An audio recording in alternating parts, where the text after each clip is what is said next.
இப்போது புரிகிறது. அந்த சிலம்பை திரிய கோளின் மனைவியானி. போதும் மன்னா, யாகாவராயினும் நாகாக்க மன்னா, நாகாக்க. யார் கல்வன்?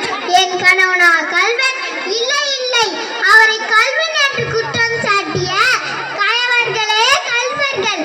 என் கணவனை உனக்கு என்ன தகுதி இருக்கிறது? ஊழவினை பெண்ணால் 100 கொண்டு என் கால் சேர்ந்து விற்க வந்த என் கணவனை அநியாயமாக கொண்டு விட்டாய். நீ செய்த தகுமா?